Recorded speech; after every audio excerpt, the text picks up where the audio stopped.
Bom dia, boa tarde, boa noite, meus queridos e minhas queridas. Estamos de volta com mais um vídeo do PET Me Ajuda, hoje para falar um pouco sobre os limites fundamentais.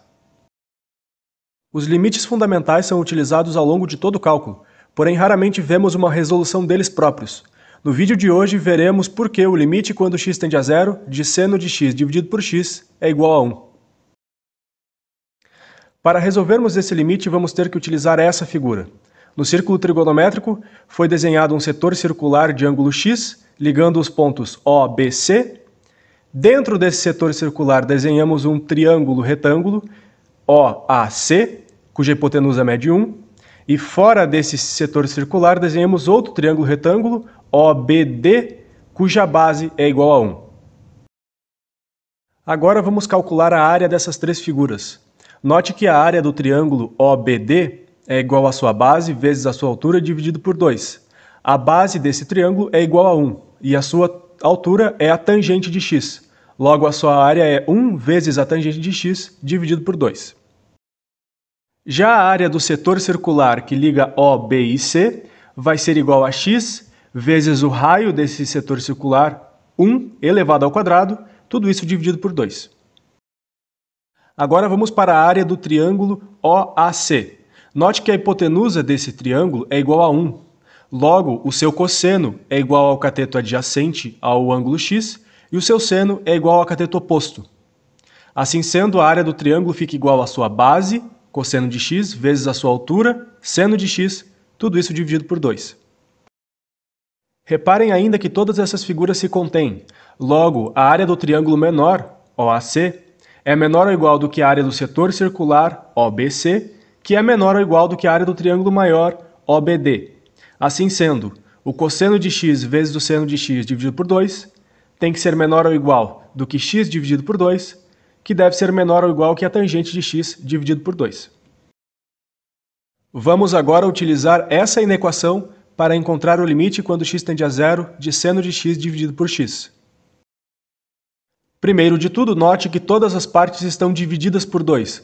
Multiplicando todos os lados da equação por 2, teremos então que cosseno de x vezes o seno de x é menor ou igual que x, que é menor ou igual do que a tangente de x. Dividimos agora todas as partes da equação por seno de x. Teremos assim que cosseno de x é menor ou igual do que x dividido pelo seno de x, que é menor ou igual do que a tangente de x dividido pelo seno de x. Vamos simplificar a expressão mais à direita, tangente de x dividido por seno de x. Para simplificar essa expressão, lembremos que tangente de x é igual ao seno de x dividido pelo cosseno de x. Assim sendo, essa divisão fica sendo igual a seno de x por cosseno de x, dividido por seno de x sobre 1. Podemos inverter a segunda fração e multiplicar as duas, ficando com seno de x por cosseno de x vezes 1 por seno de x. Multiplicando essas frações, teremos seno de x dividido pelo cosseno de x vezes o seno de x. Cortando o seno de x do numerador com o do denominador, teremos que a tangente de x sobre o seno de x é igual a 1 dividido pelo cosseno de x. Ficamos assim com cosseno de x menor ou igual que x dividido por seno de x, menor ou igual que 1 por cosseno de x. Vamos agora elevar todas as partes dessa inequação na menos 1. Notem que quando fazemos isso, os sinais de desigualdade se invertem. Assim sendo, teremos que cosseno de x elevado na menos 1 é maior ou igual que x dividido por seno de x elevado na menos 1, que é maior ou igual que 1 sobre cosseno de x elevado na menos 1. Elevar uma fração na menos 1 a inverte. Assim sendo, cosseno de x virará 1 sobre cosseno de x, já que como o cosseno de x está sozinho é como se ele tivesse o denominador igual a 1. X sobre seno de x se tornará seno de x sobre x, e 1 sobre cosseno de x se tornará cosseno de x. Assim sendo, temos que 1 por cosseno de x é maior ou igual que seno de x por x, que é maior ou igual do que cosseno de x. Utilizando assim o teorema do confronto, aplicaremos o limite quando x tende a zero em todos os termos dessa inequação. Lembrem que o limite quando x tende a zero de cosseno de x é igual a 1. Assim sendo, a nossa inequação se torna 1 dividido por 1 maior ou igual que o limite quando x tende a zero de seno de x por x maior ou igual que 1.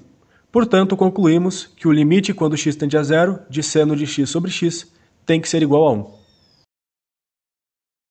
É isso aí, meus queridos e minhas queridas. Não se esqueçam de curtir o vídeo e se inscrever no canal que mais vídeos virão. Valeu, falou!